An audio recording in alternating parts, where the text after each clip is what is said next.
One of the most common slips of tongue that I hear in interviews is that people often start by saying, when they're talking about my book, they'll say, "Your body is not an apology."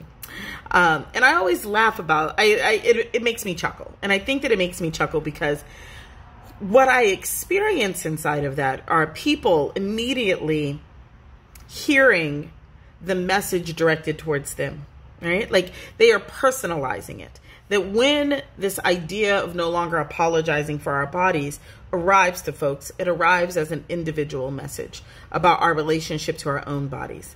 And, you know, I've always found it funny and it makes me laugh because the title is "The Body is Not an Apology." But I think what people are really grappling with or working their way through is, what does it mean to take on this idea at the personal level? And then how does that translate to the larger, more structural, more systemic level? So when I talk about the body is not an apology, what I am saying is all bodies, any body we might imagine should be allowed to live unapologetically inside of their being and existence, right?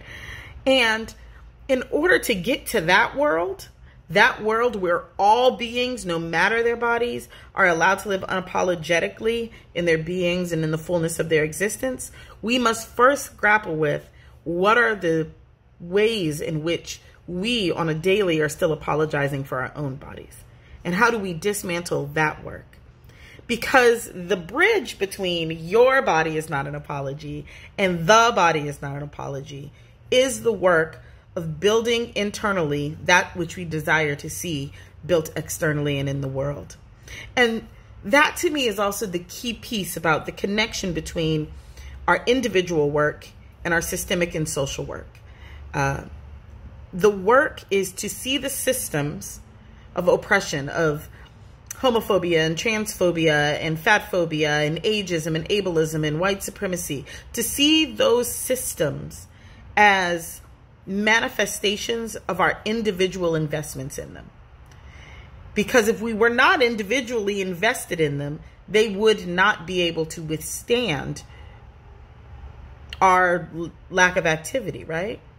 And so the work is first to do our own individual work. And that it was the first edition of The Body is Not an Apology, The Power of Radical Self-Love, was how do we understand this larger system and its impact on how we understand ourselves. And then, luckily, I got the opportunity to write a second edition that comes out in just a week or two that is about how do we take this inner work, this knowing now of dismantling and deconditioning ourselves to these systems, how do we apply it to these larger systems and structures outside of us? And how do we keep doing it outside of us by doing it inside of us? How do we both change how we feel about our own bodies? And then how do we start to decondition ourselves around the ways in which we've come to understand other bodies? Because as we do that work, we begin to dismantle the system. And then I got asked, because so many people wanted it, to create a workbook. And that workbook is Your Body is Not an Apology, which takes us right back to, in order to build externally, we must first build internally. And what are the everyday practices, tools, exercises, thought projects that I can take on to dismantle this system in its relationship to my own body? So I hope that you will join us in the first week of February for the second edition of The Body is Not an Apology, The Power of Radical Self-Love, which really tackles the structural.